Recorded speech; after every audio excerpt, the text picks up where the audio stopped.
You're sitting in a room, and all of a sudden, you're ready to blow up the world. Exactly. I mean, it's real tricky. And we're talking about that creating, like some people say, oh, my life is the same old, you know, because aren't they thinking the same old thoughts? I'm poor. Okay, you're poor. You're going to be poor. You know, the same old, every day after day, hate my job, I hate my job. That's the feeding he's Yeah, talking you're about. right, exactly. And that's why people can't seem to get, how do they, well, like you said, they got to get out of that spin. They got to get out of that. Well, what's that word you used that I liked so much? Was that the sludge? Is that what the word was? Sloth. Sloth. Sloth is an You animal build that's some very sloth lazy. around you, and you keep going in the circle. And you justify it. And justifying it. And pretty soon you're depressed. Yeah, I mean, will take you down. And I mean, it really takes taking a step and then taking another step out of your spin. First of all, you have to recognize your spin. Yes.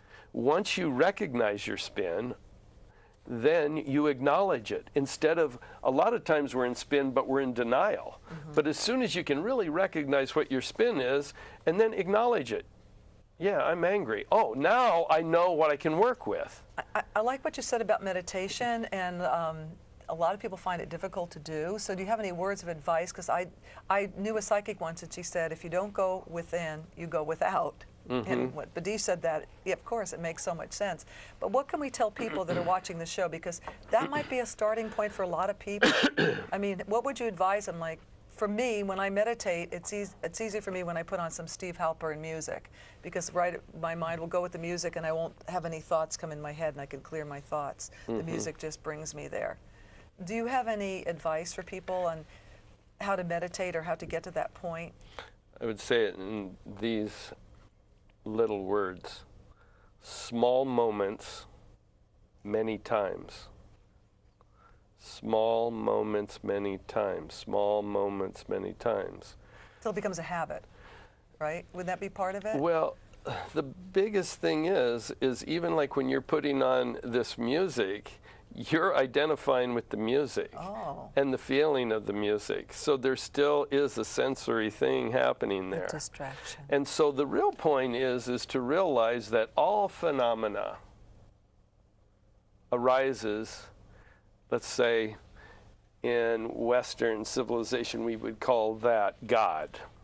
All phenomena arises out of God. The Creator. Creation. Everything, well, we'll call it everything arises out of God, right? Everything is born out of God, everything remains in God, and everything self-liberates back into God. And we're a part of God. So There's no separation. So why can't we do everything He does? Is it a he? Yeah, really? Uh-oh. Jeez. Well, So, but what I was going to say is the mind works the same way. The mind is basically like an empty computer. Everything arises out of the biocomputer, remains in the biocomputer, and self-liberates back into it. It's us, when we place our attention on it, we lock it into a program. That's right. very good. I like We that. either create a new program. Yeah, we are like computers, aren't we? Or it's an old program. Creating our programs. Yeah. That's right. Yeah.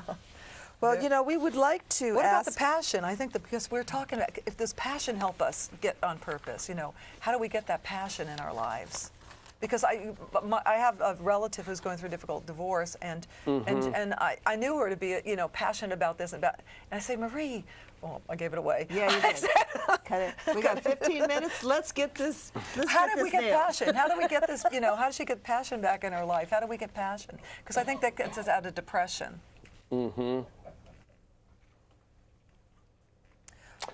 I think it's what you were asking about again with your meditation practice. We have to begin to still the mind, because that busyness keeps us depressed, keeps us confused, keeps us running. Yeah, makes sense. And that's why I'm saying it's a strange catch-22. Suffering isn't fun, but it can, you know, you Unless know, you're a masochist. well, yeah, but your friend, I mean, God, we've all had broken hearts and stuff, and Actually, I haven't. lucky you. I got it in front of the whole audience. I would say I've been never lucky. had a broken heart. I've never had a broken heart. Never. Really? No, honestly. I didn't date very much, so that Well, would give it you know, away. here we've come to the time now where we. I'm sorry. Keep me on track here. Yeah. We want to get into a conversation with you about edu because you have a DVD, and we'd like you to explain a little bit about it, and and sort of educate us a little bit about this program. Well, I'll give you the root of it, which I believe is the root of it. When I was 2 years old, my mother was driving, and she went around a corner, and in those days you could stand next to Mom. Well, when she went around the corner, the car door flew open, and I went rolling down. She grabbed my foot, and my shoe comes off in her hand. She looks in the rearview mirror, and I'm tumbling down, the highway. Really? And for me, I think that was the root for the creation of edu, because as I was growing up, I used to get these strange pains in my abdomen that nobody could figure it out what it was. And by the time I was in my 20s, I was kind of tired of it, and so they were saying, oh, it's this, and oh, it's this. And so I was going, okay, surgery. Every single time I had surgery, I mean, the pain didn't even change that much.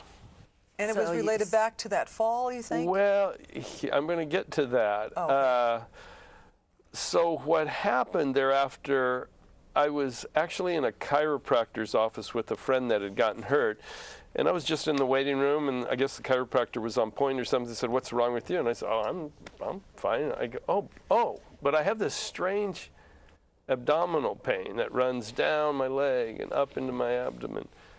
And he said, why don't you get on the table? And whoom, he moved something in my low back, and my pain just went, poof, gone. So here's that synchronicity. So boom, so it's information. Oh, it's not about my internal organs, it's about my spine. So as soon as you get some information, what's the next thing?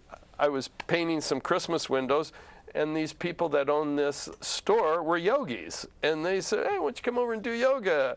And so the more chiropractic I had, the more yoga I did, the less and less that pain would persist. But it still never went away. And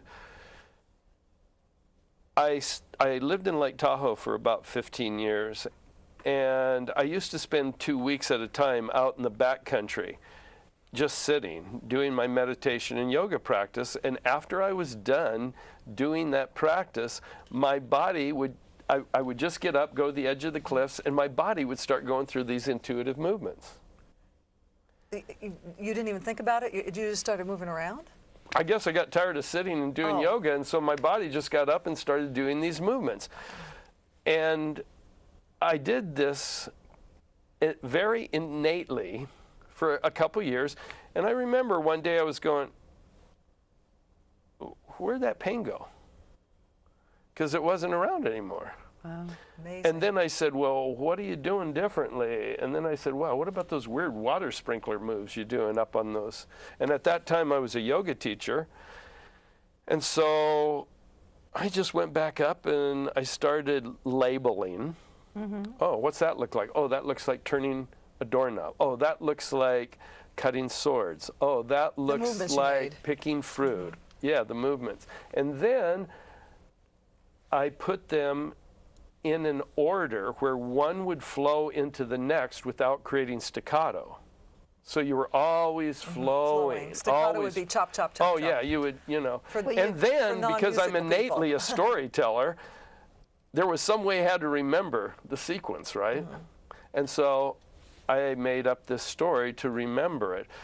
And then I began to teach it as a yoga warm-up. But I taught it to a few really skillful friends of mine, who then also taught it to some other folks that had some one woman specifically was slated to have neck surgery.